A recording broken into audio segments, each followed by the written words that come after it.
નમસ્કાર. આજના આ ખાસ વિશ્લેષણમાં ખૂબ સ્વાગત છે. આજે વાત કરવાની છે ઘરના સ્વાદની અને દાદીમાના એવા જૂના નુસ્ખાઓની જે ખરેખર સ્વાસ્થ્યનો બહુ મોટો ખજાનો છે. રોજ જમ્યા પછી કંઈક સ્વાદિષ્ટ અને તાજગી આપે તેવું ખાવાની આપણી પ્રથા સદીઓ જૂની છે. પણ આજે એક એવી ખાસ રેસીપીની વાત કરીશું જે સીધી આપણા રસોડામાંથી આવે છે અને સ્વાસ્થ્યથી લઈને સુંદરતા સુધીના જબરદસ્ત ફાયદાઓ આપે છે.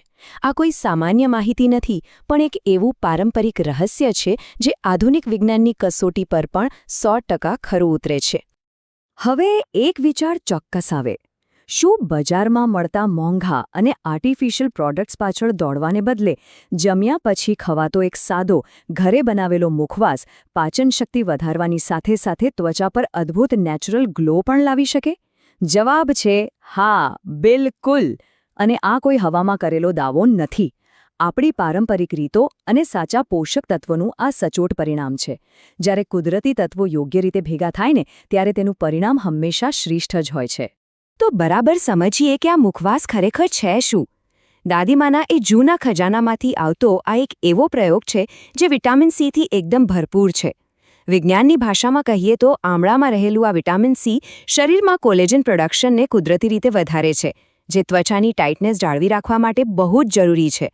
એટલે આ મુખવાસ માત્ર મોંને તાજગી જ નથી આપતો, પણ પાચન માટે એક સંજીવની અને સાથે અંદરથી કામ કરતા એક નેચરલ બ્યુટી બૂસ્ટર તરીકે પણ અદ્ભુત કામ કરે છે.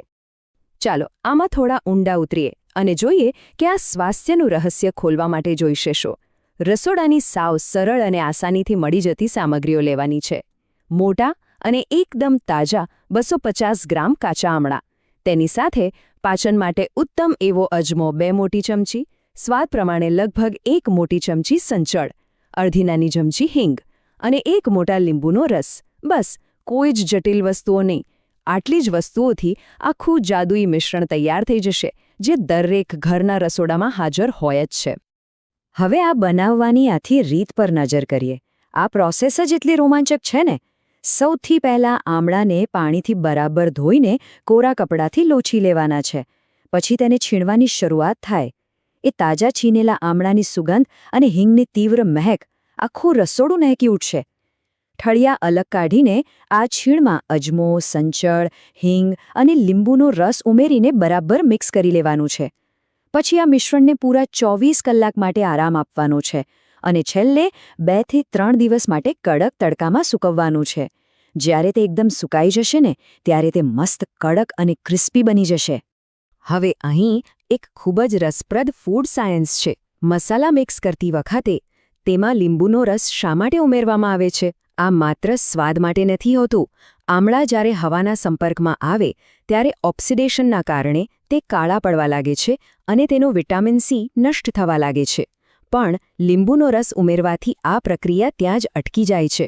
લીંબુનો રસ પોષક તત્વો માટે એક સુરક્ષા કવચ બની જાય છે, જેથી આમળાનો સુંદર તાજો રંગ તો જળવાઈ જ રહે છે, પણ સાથે તેના ગુણો પણ સચવાઈ રહે છે. તો સૌથી મહત્વનો મુદ્દો એ છે કે આ 24 કલાકનો સમય, મેરિનેશનનું આ સ્ટેપ ભૂલથી પણ છોડવાનું નથી. આ મિશ્રણને કાચના વાસણમાં કાઢી ઢાંકીને પૂરા 24 કલાક માટે આરામ આપવો બહુ જ જરૂરી છે. આ 24 કલાક ખરેખર એક સાયન્ટિફિક ઇન્ક્યુબેશન પીરિયડ છે. આ સમયગાળામાં મીઠું અને લીંબુની મદદથી પાચક ઉત્સેચક સક્રિય થઈ જાય છે. વચ્ચે 2 થી 3 વાર તેને હલાવતા રહેવાથી અજમાની તીખાસ, સંચળની ખારાશ અને હિંગની સુગંધ આમળાની એક છીણમાં બરાબર બેસી જશે. સમયના નાનકડા રોકાણ પર નજર કરીએ. ફક્ત 24 કલાકનું મેરિનેશન અને ત્યારબાદ મોટી થાળીમાં પાતળું ફેલાવીને 2 થી 3 દિવસ તડકામાં સૂકવવાની મહેનત. અને સામે પરિણામ? આ શુદ્ધ અને સ્વાસ્થ્યવર્ધક મુખવાસ આખું વર્ષ બગડતો નથી. રિટર્ન ઓન ઇન્વેસ્ટમેન્ટ જુઓ. માત્ર 3 દિવસની ધીરજ અને સામે આખા 365 દિવસ માટે સ્વાસ્થ્યનો એક ઉત્તમ ડોઝ તૈયાર થઈ જાય છે. અને આ વાત ખૂબ જ સરસ રીતે સમજાવે છે કે આ પ્રક્રિયાના બેવડા ફાયદા કેવા જબરદસ્ત છે. અંદરથી જોઈએ તો રોજ જમ્યા પછી 1 ચમચી મુખવાસ ખાવાથી પાચનતંત્ર એકદમ મજબૂત બને છે. ખાસ કરીને અજમામાં રહેલું થાઇમોલ નામનું તત્વ પાચન રસને વધારે છે અને આંતરડાને મોટી રાહત આપે છે. અને બહારથી આમળામાં રહેલું ભરપૂર વિટામિન સી અને એન્ટીઓક્સિડન્ટ્સ ફ્રી રેડિકલ સામે લડીને ત્વચાને ટાઇટ રાખે છે, ચહેરા પર એક નવી પ્રાકૃતિક ચમક લાવે છે. આ કોઈ સામાન્ય મુખવાસ નથી, પણ હેલ્થ અને બ્યુટીનું એક કમ્પ્લીટ પેકેજ છે. જો સ્વાદમાં થોડું વેરિએશન જોઈતું હોય તો એક ઉત્તમ ઉપાય છે. ઘણા લોકોને માત્ર ખારો કે તુરો સ્વાદ નથી ગમતો. જો ખટાશની સાથે થોડી મીઠાશ પણ પસંદ હોય તો મસાલા મિક્સ કરતી વખતે જ તેમાં એક મોટી ચમચી દળેલી સાકર એટલે કે રોક શુગર ઉમેરી શકાય છે. બસ આનાથી મુખવાસનો સ્વાદ એકદમ ચટપટો અને ખાટો મીઠો બની જશે. દરેક ઉંમરના લોકોને આ ભાવશે અને જમ્યા પછી તેને ખાવાની મજા ખરેખર બમણી થઈ જશે. હવે કોઈ પણ પારંપરિક વસ્તુની જાળવણી બહુ મહત્વની હોય છે. દાદીમાની આ પ્રો ટીપ ખાસ નોંધવા જેવી છે. શ્રેષ્ઠ પરિણામ માટે આ મુખવાસને હંમેશા એરટાઇટ કાચની બરણીમાં જ ભરવો. અને હા, સૌથી અગત્યની વાત, ક્યારેય ભીની કે ભેજવાળી ચમચી અંદર ન નાખવી.